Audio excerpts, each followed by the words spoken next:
Division finance સિસ્ટમમાં આપનું સ્વાગત છે. આપણે આ રેન્જ અલોટમેન્ટ હિસ્ટ્રી આમાં એડ કરેલું છે, જેવી રીતે સર્કલ અલોટમેન્ટ હિસ્ટ્રી પણ કરેલું છે. તેનો એક અલગ વિડીયો છે, તે પણ આપ જોઈ શકો છો. આ રેન્જ અલોટમેન્ટ હિસ્ટ્રીનું આજે આપણે અત્યારે જોઈશું. અને રેન્જ અલોટમેન્ટ કરવા માટેનો આ વિડીયો નથી, એ આપણે અલગથી વિડીયો બનાવેલો છે કે રેન્જનું અલોટમેન્ટ કઈ રીતે કરવું, એ વિડીયો અલગ છે. આ તો આપણે અલોટમેન્ટ કરેલું છે તેની હિસ્ટ્રી જોવા મળે છે આપણને કે કઈ રેન્જમાં પર્ટિક્યુલર કઈ સ્કીમ અને આઇટમમાં કયા મોડેલમાં કઈ તારીખે કેટલા રૂપિયા આપણે આપેલા છે, એ આપણને બતાવે છે. જો ટાર્ગેટ અને રૂપિયા બંને, ટાર્ગેટ અને અલોટમેન્ટ દરેક આપણને રેન્જમાં સ્કીમ વાઇઝ અને મોડેલ વાઇઝ આપણને આ બતાવે છે. હવે આ હિસ્ટ્રી બતાવે છે કે કઈ તારીખે, એટલે ટાઈમ સ્ટેમ્પ સાથે આપણને બતાવે છે. તો આની અંદર આપણે પર્ટિક્યુલર આઈએફએમએસ પીએફએમએસ ને અલગ કરી શકીએ, પછી દરેક રેન્જ વાઇઝ કરી શકીએ. પર્ટિક્યુલર એક સ્કીમનું જોવું હોય કે 2-3 સ્કીમનું જોવું હોય તો આમાં થઈ શકે. તો આમાં ફાયદો એ છે કે એક સાથે 2-3 સ્કીમનું કરી શકીએ. તેના માટે અહીંયા પહેલા ક્લિયર ઓલ કરી દેવાનું. અને ધારો કે આપણે ફોરેસ્ટ રિસર્ચ એનટી પણ જોવું છે અને સાથે સાથે મેનેજમેન્ટ ડેવલપમેન્ટ વાળું એનટી પણ જોવું છે અને ફોરેસ્ટ મેનેજમેન્ટ ડેવલપમેન્ટનું પણ એનટી વાળી સ્કીમ જોઈએ છે. તો આ 3 સ્કીમ આપણે સિલેક્ટ કરી ઓકે ઉપર ક્લિક કરીશું. તો ઓકે ઉપર ક્લિક કરીશું એટલે 3 સ્કીમ ઉપર ફિલ્ટર થઈ જશે. તો આ ફક્ત 3 સ્કીમ ઉપર પણ બધી રેન્જનું બતાવશે આપણને. ગુજરાતનું પણ બતાવશે, મહારાષ્ટ્રનું પણ બતાવશે, દરેક રેન્જનું. પહેલા ગુજરાત રેન્જનું છે, ત્યાં ગુજરાત રેન્જનો ટોટલ આવી ગયો. નીચે મહારાષ્ટ્ર રેન્જનું છે, ત્યાં મહારાષ્ટ્ર રેન્જનો ટોટલ બતાવશે આપણને. એવી રીતે દરેકનું રેન્જ વાઇઝ આપણને આમાં બતાવશે.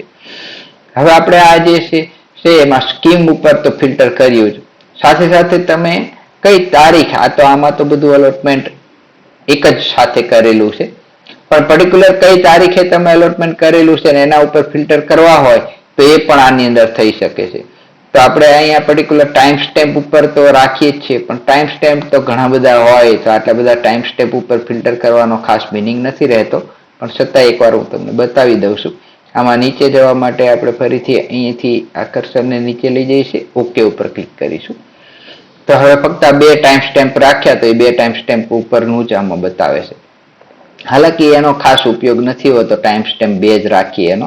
આ આપણે બધા ટાઈમ સ્ટેપ રાખવા જોઈએ. આના ઉપર ફિલ્ટર કરવા માટેનો બેસ્ટ વસ્તુ એ છે, જો અહીંયા કર્સર અહીંયા રાખીને કરીએ છીએ ને તો નીચે ઓકે ઉપર ઘણીવાર ન લઈ જાય, તો કર્સરને એ બાજુમાં લાવવાનું અને થોડુંક નીચે ઉપર કરવાનું અને ઓકે ઉપર ક્લિક કરવાનું. હવે આપણે આમાં જોઈએ તો આમાં ખાસ કરીને ફિલ્ટર બાય કન્ડિશન, અને ફિલ્ટર બાય કન્ડિશનમાં આપણા માટે ઇમ્પોર્ટન્ટ આ છે કે date is before, date is after અથવા પર્ટિક્યુલર ડેટ.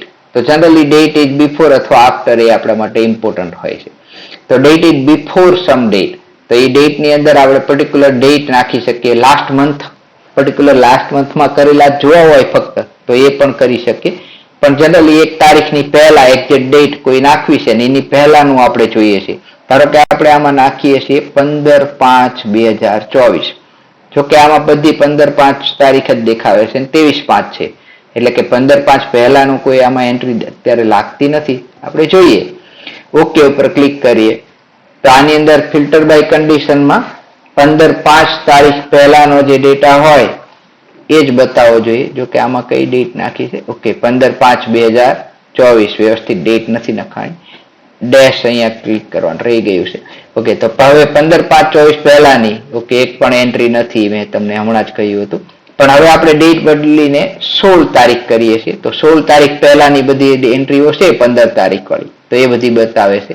એવી જ રીતે આની અંદર આપણે ડેટ ઇઝ બિફોર છે એની જગ્યાએ ડેટ ઇઝ આફ્ટર 16 તારીખ છે એવું પણ લખી શકીએ. તો એ આફ્ટર 16 તારીખ એટલે આ 23 તારીખે કરેલી એન્ટ્રીઓ દેખાડે છે. પણ સાથે સાથે આ પણ ફિલ્ટર છે, તમે જોજો, ધ્યાન રાખજો કે આમાં ફિલ્ટર જે છે એમાં ફિલ્ટર હશે તો અહીંયા ઓલ નહીં લખેલું હોય અને સિમ્બોલ આ ટાઈપનો થઈ ગયો હશે, જેમાં અહીં 3 લાઇન્સ નહીં હોય, હોરિઝોન્ટલ લાઇન્સ, ટ્રાયેંગલ ટાઈપનું, ઉલટું ટ્રાયેંગલ.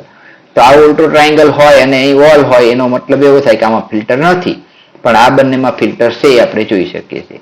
તો આ પર્ટિક્યુલર સ્કીમ ઉપર પણ ફિલ્ટર છે અહીંયા, અને ફિલ્ટર એક સ્કીમ ઉપર જ છે આમાં, એટલે કે આમ જોઈએ તો આ ટાઈમ સ્ટેપના કારણે એક સ્કીમ રહી છે, અધરવાઇઝ આપણે 3 ઉપર કરેલું હતું. હવે અત્યારે બંને ફિલ્ટર એક સાથે એપ્લાય થયા છે એટલા માટે. હવે સિલેક્ટ ઓલ કરીએ તો આ ટાઈમ સ્ટેમ્પ ઉપર, એટલે કે આ તારીખ પહેલાના બધી જ એન્ટ્રીઓ આપણને બતાવશે. પણ આપણે ફક્ત પર્ટિક્યુલર એક જ રેન્જની આ તારીખ પહેલાની એન્ટ્રીઓ જોવી હોય તો સાથે સાથે આ ફિલ્ટર પણ આપી શકીએ આપણે કે પર્ટિક્યુલર કોઈ એક જ ફિલ્ટર બાય વેલ્યુઝમાં ફરીથી જઈએ છીએ ક્લિયર ઓલ કરીને ફક્ત રાજસ્થાન રેન્જનું જોવું છે ઓકે ઉપર ક્લિક કરીએ તો ફક્ત રાજસ્થાન રેન્જમાં આ તારીખ પહેલા આપેલા બધા જેટલા કોડ હશે એ બધા બતાવે છે. પછી ઘણી વાર એવું આપણે આવતું હોય કે પર્ટિક્યુલર રેન્જમાં આપણે નથી જોવું પણ કોઈ મોડેલ વાઇઝ આપણે જરૂર પડતી હોય કે પર્ટિક્યુલર આ એક મોડેલ છે V11 કે V20 મોડેલ એમાં આપણે કઈ રેન્જમાં ક્યારે ફાળવણી કરેલી છે એના ઉપર ક્લિક કરીએ તો સ્કીમ વાઇઝ થાય એવી રીતે આ મોડેલ વાઇઝ તો આ મોડેલમાં કઈ રેન્જમાં ક્યારે આપણે ફાળવણી કરેલી છે અને એનો કેટલી ટોટલ ફાળવણી થઈ છે એ બધું જોઈ શકીએ છીએ. તો આનો ઘણા બધા બેનિફિટ છે અને આ ફિલ્ટર હટાવવા માટે ખાસ ધ્યાન રાખજો સિલેક્ટ ઓલ કરીને આપણે નીચે જઈને ઓકે ઉપર ક્લિક કરીએ એટલે આ ફિલ્ટર હટી જશે.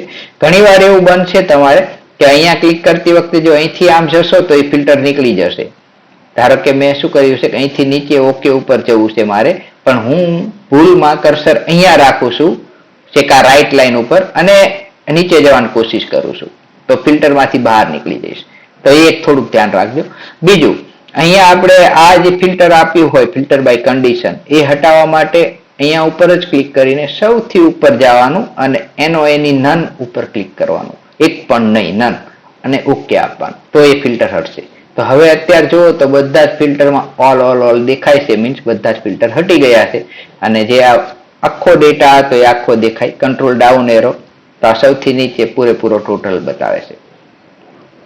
ઓકે તો અહીંયા આપણે આ જ રીતે બધા બીજા ફિલ્ટર કરી જ શકીએ છીએ. એક સાથે 2-3 મોડેલ જોવા હોય તો પણ જોઈ શકીએ છીએ. એક જ રેન્જનું જોવું બધી રેન્જનું જોવું આવા બધી જ ફેસિલિટી છે.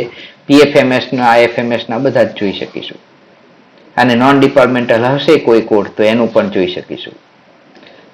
Okay have a nice day.